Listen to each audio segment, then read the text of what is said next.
Hi, good morning po, Ma'am Jean Brady. Ma'am, ito po yung actual video test ng order nyo. Gainward RTX 2060, 6GB. Ma'am, recommend po namin dito minimum 550 watts na rated at branded na power supply lang po. Yung meron pong ganun, 80 plus bronze rating.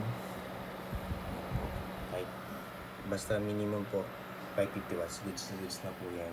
Iwas po tayo sa mga generic 750 watts na power supply. Okay, brand new or used po tayo nagamit. Lalo na ganito yung video card natin. Malalakas na po. So, huwag po tayo nagamit ng Ma'am Jean Bailey ng mga generic na power supply. Right? Rated at branded lang po. Tingnan nyo po lagi yung ganito. Yung legit na may 80 plus bronze rating. Okay, minimum po 550 watts. Okay na po yun. So, yan lang po.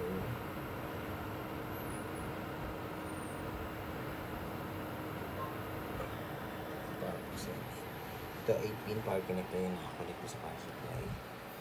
May warranty sticker po kami dyan. Yun po, dalawa yan. Nandun din po yung official warranty sticker. So, hindi makita. Basta meron din po yung official warranty sticker po dyan. Yun sa pinakatulo yan ng screw. Bawal po alisin po yung mga warranty sticker or buksan po yung video card para hindi po ma-void yung warranty nyo. Lahat naman po ng store may ganyan, may mga warranty sticker, warranty seal para hindi po mag-void yung warranty niyo. Pag pinalis po yung warranty sticker or binuksan po yung video card, void po yung warranty, hindi po namin tatanggapin. May 30 days warranty po kayo sa amin. Warranty start po kapag na-receive yun yung item.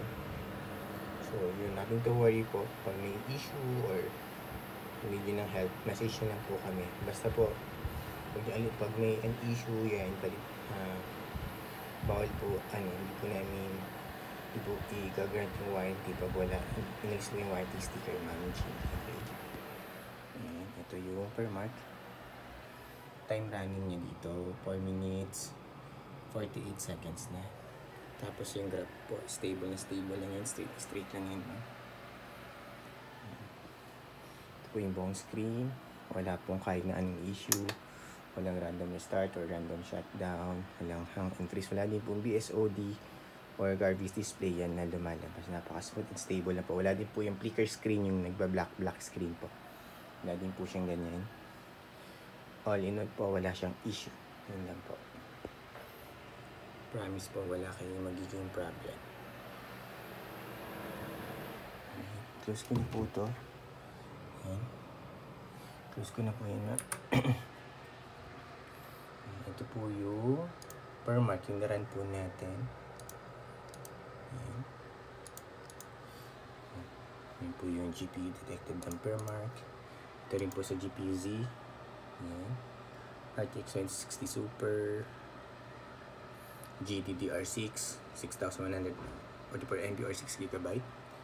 Ayan po yung full specs niya sa GPU-Z. Sensor yan, lahat naman po may reading hanggang baba. Tapos ito, MSI Afterburner software.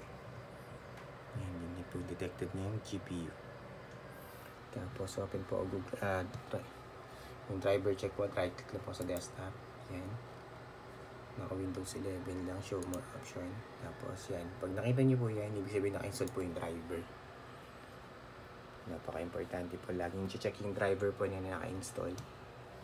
Ayan, so wala naman pong problem sa pag-install ng driver. Na-install po siya.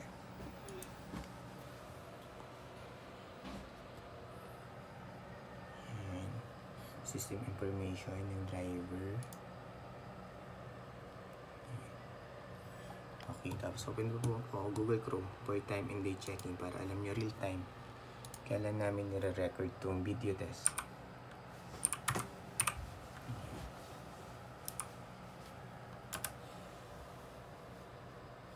Yeah.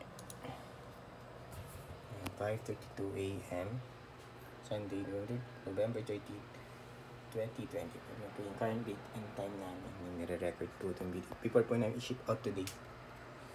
Ayan, isa ba? Page time. Ayan, meron na rin lumalabas dyan, ma'am.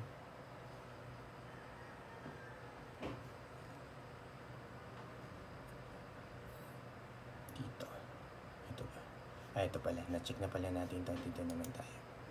So, yun po. Same lang. Ayan.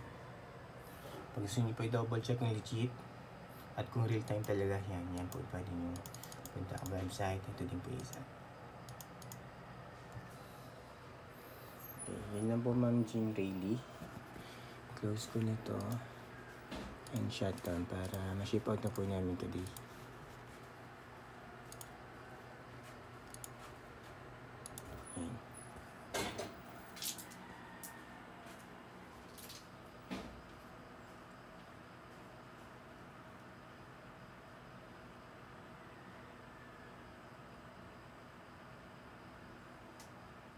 Ayan. Yan po ma'am, recommended po namin ma'am. Leading ko lang po yung power supply, minimum 550 watts na merong ganyan. 80 plus bronze rating. Huwag po yung mga generic na 750 watts. Serial number.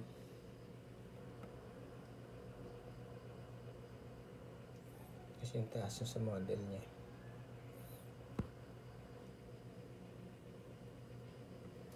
Tapos yung warranty sticker, mamulitin ko lang. Bawal po alisin yung warranty sticker or buksan po yung video card para hindi po mabait yung warranty nyo. Alright. Yan, 8-pin power connector. Yan, yun lang po. Thank you. Thank you po, Jean Rayleigh. Bye.